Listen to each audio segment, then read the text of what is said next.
നമസ്കാരം. കോട്ടയത്ത് 17-കാരി പ്രസവിച്ചു. അമിത രക്തസ്രാവത്തെ തുടർന്ന് തീവ്രപരിചരണ വിഭാഗത്തിലായതിനാൽ പെൺകുട്ടിയുടെ മൊഴിയെടുക്കാൻ കഴിഞ്ഞിട്ടില്ല. പെൺകുട്ടി ഗർഭിണിയാണെന്ന വിവരം സ്കൂൾ അധികൃതരാണ് മാസങ്ങൾക്ക് മുൻപ് വീട്ടുകാരെ അറിയിച്ചത്. തുടർന്ന് അമ്മ പെൺകുട്ടിയെ വയനാട്ടിലെ ബന്ധുവീട്ടിലേക്ക് മാറ്റിയിരുന്നു. കോട്ടയത്തേക്ക് മടങ്ങിയെത്തിയ പെൺകുട്ടിക്ക് പ്രസവ വേദന ഉണ്ടായതിനെ തുടർന്ന് നാട്ടുകാരും ആരോഗ്യ പ്രവർത്തകരും ഇടപെട്ടാണ് ജില്ലാ ആശുപത്രിയിലേക്ക് മാറ്റിയത്. കഴിഞ്ഞ ദിവസം രാവിലെയായിരുന്നു പ്രസവം. കുട്ടിയുടെ അമ്മയെയും അടുത്ത ബന്ധുക്കളെയും അടക്കം പോലീസ് ചോദ്യം ചെയ്യുകയാണ്. സംഭവത്തിൽ കൂടുതൽ അന്വേഷണം നടന്നുവരുന്നു. ഇതിനിടെ കൊല്ലം കടയ്ക്കലിലും സമാനമായ സംഭവം റിപ്പോർട്ട് ചെയ്തു. 9ാം ക്ലാസ്സുകാരി പ്രസവിച്ചു. കുട്ടിയെ പീഡിപ്പിച്ച് ഗർഭിണിയാക്കിയ പ്രതിയെ കടയ്ക്കൽ പോലീസ് അറസ്റ്റ് ചെയ്തു.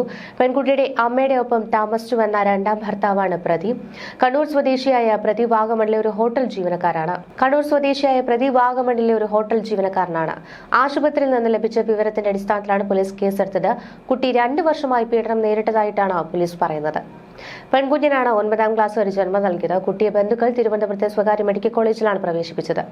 അമ്മയുടെ ആദ്യ ഭർത്താവ് മരിച്ചിരുന്നു. തുടർന്നാണ് ഇത്തരത്തിൽ 2ാം വിവാഹം.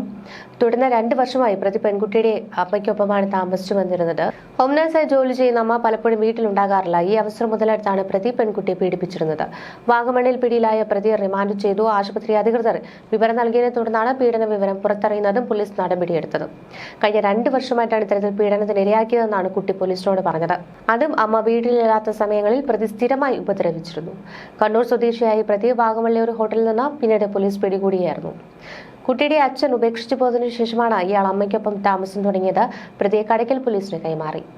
ഇതിനിടെ RSS ശാഖയിൽ ലൈംഗികാതിക്രമം നേരിട്ടുവെന്ന് ആരോപിച്ച് ജീവനൊടുക്കിയ കാഞ്ഞിരപ്പള്ളി വഞ്ചിമല ചാമക്കാലയിൽ അനന്തു അജിയുടെ മരണത്തിൽ അന്വേഷണം പ്രദേശവാസിയായ RSS പ്രവർത്തകരിലേക്ക് നീങ്ങുന്നു. അനന്തു ആത്മഹത്യാക്കുറിപ്പിൽ ആരോപണം ഉന്നയിച്ച NM ആരെന്ന് പോലീസ് കണ്ടെത്തി. അനന്തുവിന്റെ അടുത്ത 2 ബന്ധുക്കളും സുഹൃത്തുക്കളും ഇത് സംബന്ധിച്ച് പോലീസിന് വിശദമായ മൊഴിയാണ് നൽകിയത്. തെളിവുകളും കൂടുതൽ പേരുടെ മൊഴികളും ശേഖരിച്ച ശേഷം ആത്മഹത്യാ പ്രേരണാകുറ്റം ചുമത്തുവാനാണ് അന്വേഷണ സംഘത്തിന്റെ ആലോചന. കേസിൽ കൂടുതൽ വകുപ്പുകൾ ചുമത്തുന്നതിന് മുൻപ് കാര്യങ്ങൾ വിശദമായി അന്വേഷിക്കേണ്ടതുണ്ടെന്ന് കമ്മീഷണർ ടോംസൺ ജോസ് പറഞ്ഞു. മൊബൈൽ ഫോൺ പരിശോധിച്ചപ്പോൾ ഇൻസ്റ്റാഗ്രാമിൽ പറഞ്ഞ കാര്യങ്ങളല്ലാതെ മറ്റൊന്നും കണ്ടെത്തിയിട്ടില്ലെന്നും അദ്ദേഹം പറയുന്നു. കഴിഞ്ഞ ബുധനാഴ്ചയാണ് അനന്തുവിനെ തമ്പാനൂരിലെ ഹോട്ടലിൽ തൂങ്ങി മരിച്ച നിലയിൽ കണ്ടെത്തിയത്. സംഭവത്തിൽ പ്രതിഷേധിച്ച് 17 ബ്ലോക്ക് കേന്ദ്രങ്ങളിൽ ജാഗ്രതാ സദസ്സ് സംഘടിപ്പിക്കുമെന്ന് ഡിവൈഎഫ്ഐ അറിയിച്ചു. അനന്തുവിന്റെ ആരോപണം ഗുരുതരമാണെന്നും സംഭവത്തിൽ ശക്തമായ അന്വേഷണം വേണമെന്നും പ്രിയങ്ക ഗാന്ധി MP അടക്കമുള്ളവർ ആവശ്യപ്പെട്ടിരുന്നു. ശാഖയിൽ നടന്ന അതിക്രമങ്ങൾ തനിക്കെതിരെ മാത്രമല്ല എന്ന അനന്തുവിന്റെ വെളിപ്പെടുത്തൽ സത്യമെങ്കിൽ ഞെട്ടിക്കുന്നതാണ്. രാജ്യത്തെ ലക്ഷക്കണക്കിന് യുവാക്കളും കുട്ടികളും ശാഖയിൽ പങ്കെടുക്കുന്നുണ്ട്. RSS നേതൃത്വം നടപടിയെടുത്ത് ആരോപണത്തിൽ ശുദ്ധി വരുത്തണമെന്നും പ്രിയങ്ക ഗാന്ധി പറഞ്ഞു. പെൺകുട്ടികൾക്കെതിരെ എന്നതുപോലെ തന്നെ ആൺകുട്ടികൾക്കെതിരെയുള്ള ലൈംഗികാതിക്രമവും വലിയ വിപത്താണ്. ഇത്തരം ക്രൂരമായ കുറ്റകൃത്യത്തിൽ സംഘപരിവാർ മൗനം വെടിയണമെന്നും പ്രിയങ്ക ഗാന്ധി ആവശ്യപ്പെട്ടു. സംഭവത്തിൽ കുറ്റക്കാരായ RSS നേതാക്കളെയും പ്രവർത്തകരെയും പിടികൂടണമെന്ന് ഡിവൈഎഫ്ഐ സംസ്ഥാന സെക്രട്ടറി VK സനോജും ആവശ്യപ്പെട്ടിരുന്നു. DYFI Vazhoor block committee secretary Gautham Balachandran Kanjirappally ഡിവൈഎസ്പിക്ക് പരാതി നൽകുകയും ചെയ്തു.